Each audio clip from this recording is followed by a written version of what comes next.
Hello class 3, how are you. आज मैं आपको हिंदी लिटरेचर की कविता जो है पार्ट 6 आपकी कविता है वो पढ़ाऊँगी। चांद का कुर्ता। ठीक है, ये आपकी कविता का नाम है चांद का कुर्ता।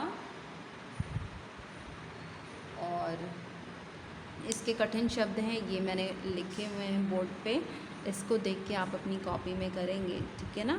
सबसे पहले कविता आप लिखेंगे और कविता का पिक्चर ड्रॉ करेंगे। इस कविता का पिक्चर जो है वो बहुत ही अच्छा है, उसे सबसे पहले अपनी कॉपी में ड्रॉ करेंगे। उसके बाद इसके 3 पैरास वो आपको करने हैं, ठीक है। फिर आप कठिन शब्द करेंगे और उसके बाद इसके शब्द अर्थ करेंगे, ठीक है।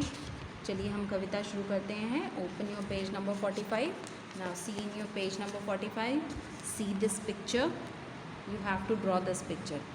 ओके, जब आप स्टार्ट करेंगे तो सबसे पहले इस पिक्चर को ड्रॉ करना, ठीक है। चलिए स्टार्ट करते हैं। और ये कविता किसकी है? रामधारी सिंह दिनकर जी की है, ठीक है। इस कविता में चांद के घटते बढ़ते रूप की चर्चा करते हुए बच्चों का मनोरंजन किया गया है। चांद जो है हमेशा अलग अलग शेप में आपको दिखाई देता है। जब आप चांद को रात में देखते हैं, कभी पूरा गोल मून नज़र आता है, कभी हाफ होता है, किसी दिन तो चांद दिखता ही नहीं है। तो ये इमेजिन किया है कि रामधारी सिंह दिनकर ने कि चांद जो है उसे अपनी माँ से वो बात कर रहा है, ठीक है। कल्पना की गई है, ऐसी रियलिटी नहीं है, ऐसी सच्चाई नहीं है, लेकिन इसके पर एक कविता बनाई है उन्होंने, ठीक है। हट मतलब होता है ज़िद करना। जैसे आप लोग करते हैं ज़िद, वैसे ही चांद भी एक दिन ज़िद कर रहा था। हटकर बैठा चांद एक दिन माता से ये बोला, सिलवा दो माँ मुझे ऊन का मोटा एक झिंगोला। सन सन चलती हवा रात भर, जाड़े में मैं मरता हूँ, टिटुर टिटुर कर किसी तरह यात्रा पूरी करता हूँ। हटकर बैठा चांद एक दिन माता से ये बोला, सिलवा दो माँ मुझे ऊन का मोटा एक झिंगोला। एक दिन चांद जो है हटकर ज़िद करके बैठ गया कि और अपनी माता से बोला कि माता मुझे ऊन का मोटा सा एक कुर्ता, झिंगोला मतलब कठिन शब्द में लिखा है यहाँ पे, झिंगोला सिलवा दो। झिंगोला मतलब कुर्ता सिलवा दो। सन सन चलती हवा रात भर, जाड़े में मैं मरता हूँ, ठिठुर ठिठुर कर किसी तरह यात्रा पूरी करता हूँ। और जाड़े में क्या होता है, जब ठंडी ठंडी हवाएं चलती हैं रात के टाइम पे, तो क्या है, मुझे बहुत ठंडी लगती है, मैं कांपता हूँ और किसी तरीके से अपनी यात्रा पूरी करता हूँ। मून हमारे अर्थ के चारों ओर चक्कर लगाता है, तो वो यात्रा उसे कह रहे हैं यहाँ पे, वो यात्रा पूरी करता है वो। बच्चे की सुन बात, कहाँ माता ने, अरे सलोने कुशल करे भगवान, लगे मत तुझको जादू टोने। जाड़े की तो बात ठीक है, पर मैं तो डरती हूँ, एक नाप में कभी नहीं मैं तुझको देखा करती हूँ। बच्चे की सुन बात, कहाँ माता ने, अरे सलोने कुशल करे भगवान, लगे मत तुझको जादू टोने। बच्चे ने जब कहा कि माता मुझे झिंगोला बना दो, एक कुर्ता बना दो, क्योंकि मुझे बहुत ठंडी लगती है रात के टाइम पे सर्दियों में, तो माता ने कहा कि सलोने, प्यार से चांद को कहा कि सलोने तुम ठीक रहो, कुशल रहो, भगवान से मैं ये प्रार्थना करती हूँ। और सभी माँ, सबकी माँ ये प्रार्थना करती है भगवान से कि उनके जो बच्चे हैं वो खुश रहें, सुखी रहें, ठीक है। तो और तुझको कोई जादू टोना भी ना लगे, ठीक है। माता कहती है चांद से कि तुम कुशल रहो, मैं भगवान से प्रार्थना करती हूँ तुमको किसी का कोई जादू टोना ना लगे, और कुर्ता तो मैं सिलवा दूँ, लेकिन और जाड़े की बात तो ठीक है, कुर्ता तो मैं सिलवा दूँ, लेकिन मैं नाप नहीं ले पा रही हूँ तुम्हारा। नाप में कैसे लूँ, मैं इस चीज़ से डर रही हूँ, क्योंकि क्या है, देखिए आगे, घटता बढ़ता रोज़ किसी दिन, ऐसा भी करता है, नहीं किसी की आँखों को तू दिखलाई पड़ता है। कभी कभी क्या है, चांद छोटा हो जाता है, कभी और छोटा हो जाता है, कभी गोल बड़ा हो जाता है, पूरा आ जाता है, और कभी कभी क्या होता है, किसी की आँखों को नज़र ही नहीं आता, दिखाई ही नहीं देता। अब तू ही यह बता, नाप तेरी किसी रोज़ लिवाएं सीधे एक झिंगोला जो हर रोज़ बदन में आए। उसने कहा कि तुम बता दो कौन से दिन वाला नाप जो है, कौन सा शेप जो है वो मुझे बता दो, उसी नाप का मैं सिल दूँ तुम्हारा कुर्ता, जो तुम्हारे बॉडी पर तुम्हारा जो शेप है उस पर आ जाए। ठीक है, ये कविता यहीं कंप्लीट होती है।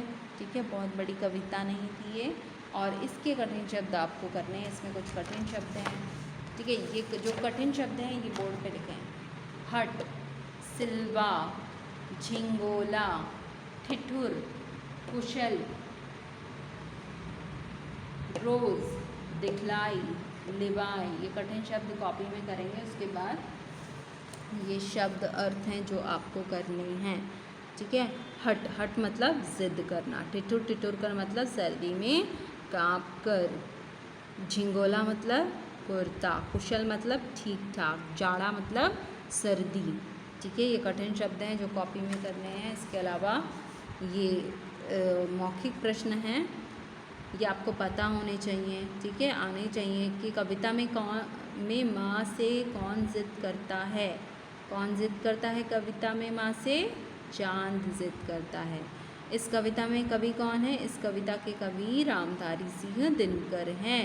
सर्दी के मारे चांद की क्या हालत हो रही थी? सर्दी के मारे चांद ठिठुर ठिठुर कर अपनी यात्रा पूरी कर रहा था। ठीक है, ये कुछ प्रश्न हैं जो आपको वर्कशीट के थ्रू दिए जाएंगे। ये एक्सरसाइज तभी आप करेंगे जब आपको कविता लर्न हो जाए। ठीक है, और सर्दी आने पर माँ आपके लिए कौन सा कपड़े तैयार करती है? सर्दी आने पे माँ आपके लिए ऊन के बने कपड़े तैयार करती है या फिर सिल्क के बने कपड़े तैयार करती है? सर्दियों में हम कैसे कपड़े पहनते हैं? ऊन के बने हुए कपड़े पहनते हैं। ठीक है, ये कुछ कठिन शब्द हैं, इनको भी अगर आपको डिफ़िकल्ट लग रहे हैं तो आप अपनी कॉपी में ऐड कर लीजिए।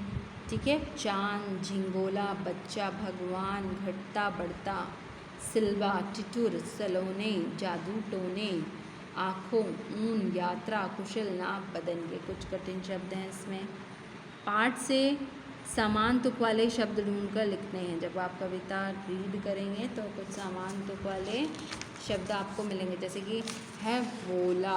ठीक है, अब देखो यहाँ पे बोला कहाँ पे लिखा है? बोला, मिलता जुलता शब्द क्या है? झिंगोला। ठीक है, ये आपको करना है। मरता हूँ। ठीक है, अब मरता हूँ कहाँ पे लिखा है? मरता हूँ, पूरी करता हूँ यहाँ पे यात्रा पूरी करता हूँ, ये उससे मिलता जुलता शब्द है इस कविता में। सलोने, जादू टोने, मिलता जुलता शब्द है टोने। ठीक है, और क्या है इसमें? लिवाए का क्या हम लिखेंगे? लिवाए आए, ये इसका समान तुक वाला शब्द है। अब चित्र देखकर समानार्थी शब्द लिखने हैं। चांद को क्या कहते हैं? चंद्रमा। चांद का पर्यायवाची चंद्रमा है। आँख का नेत्र, नयन, लोचन, ये आपको यहाँ पे लिखना है। चिड़िया, पक्षी। ठीक है, खग, और बादल का मेघ। ठीक है, जलद, ये सब करना है। यहाँ पे मैच करना, शब्दों को सही विशेषण से मिलाइए। सलोना बच्चा है, मोटा झिंगोला है। ठीक है, किस, रोज़, एक नाप। ठीक है, ये इसके साथ मैच करना है। ये बुक में वर्क करेंगे आप, और क्वेश्चन आंसर्स, कठिन शब्द और पोएम कॉपी में करेंगे। Now take care everyone.